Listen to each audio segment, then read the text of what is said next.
ஹரே கிருஷ்ணா. ஓம் நமோ பகவத்தே வாசுதேவாய. ஹரே கிருஷ்ணா. ஸ்ரீமத் பாகவதம் ஸ்கந்தம் 10 அத்தியாயம் 3 பகவான் ஸ்ரீகிருஷ்ணரின் பிறப்பு என்னும் தலைப்பில் ஸ்லோகம் 22.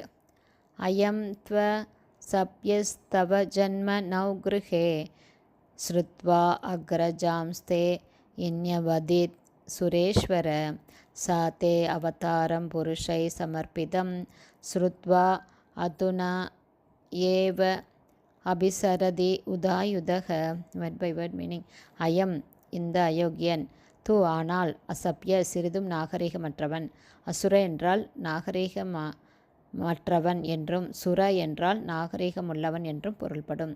தவ பகவானாகிய உங்களின் ஜென்ம பிறப்பை நவ் எங்களுடைய கிருஹே வீட்டில் ஸ்ருத்வா கேள்விப்பட்டதும், அக்ரஜாந்தே உங்களுக்கு முன் பிறந்த சகோதரர்கள் அனைவரையும், இன்யவதி கொன்றான் சுர ஈஸ்வர நாகரிகமுள்ளவர்களான சுரர்களின் இறைவனே, ச அவன், கம்சன் தே உங்களுடைய அவதாரத்தை புருஷை அவனது சிறை காவலாளிகளால் சமர்ப்பிதம் அறிவிக்கப்பட்டு ஸ்ருத்வா கேட்டபின் அதுனா இப்போது ஏவ உண்மையில் அபிசரதி உடனே வருவான் உதாயுத ஆயுதங்களை ஏந்திக்கொண்டு. டிரான்ஸ்லேஷன். எம்பெருமானே, தேவர்களின் இறைவனே, அசரீரி வாக்குப்படி தாங்கள் எங்கள் வீட்டில் பிறந்து கம்சனை கொன்றுவிடுவீர்கள் என்ற அசரீரியை கேட்டு காட்டுமிராண்டியான இந்த கம்சன் உங்களுடைய பல மூத்த சகோதரர்களை கொன்றுவிட்டான். நீங்கள் தோன்றியிருப்பதை பற்றி தன் சிறை காவலாளியிடமிருந்து கேள்விப்பட்டதும் அவன் உங்களையும் கொல்ல ஆயுதங்களை எடுத்துக்கொண்டு உடனே இங்கு வருவான். பர்பட் பை ஷில பிரபாத். ஜெய் ஷில பிரபாத். கம்சன் தன் தங்கை தேவகியின் பல குழந்தைகளை கொன்றதால் இங்கு அவன் காட்டு மிராண்டி அல்லது மிக கொடியவன் என்று பொருள்படும்படி அசப்ய என்று இந்த ஸ்லோகத்தில் விவரிக்கப்படுகிறான்.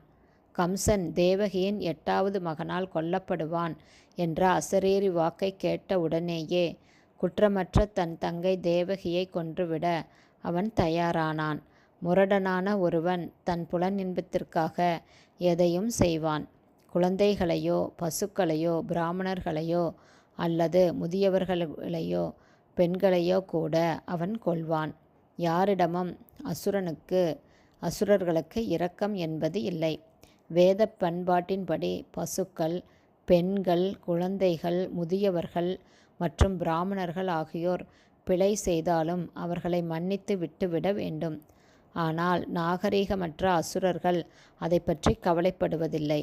தற்போது பசுவதையும் குழந்தைகளின் வதமும் கட்டுப்பாடில்லாமல் நிகழ்ந்து கொண்டு இருக்கிறது. எனவே இந்த நாகரிகம் மனித நாகரிகம் அல்ல. இந்த கண்டனத்துக்குரிய நாகரிகத்தை நடத்துபவர்கள் நாகரிகம் தெரியாத அசுரர்கள் ஆவார்கள். ஹரே கிருஷ்ணா. ஸ்ரீமத் பாகவதம் ஸ்கந்தம் 10 அத்தியாயம் 3 பகவான் ஸ்ரீகிருஷ்ணரின் பிறப்பு என்னும் தலைப்பில் பதம் 22 ஸ்ரீல பக்திவேதாந்த சுவாமி பிரபுபாதாவின் விளக்க உரை அடுத்த ஆடியோவிலும் தொடரும். ஹரே கிருஷ்ணா. குருதேவுக்கு ஜெய். பிரபாதுக்கு ஜெய்.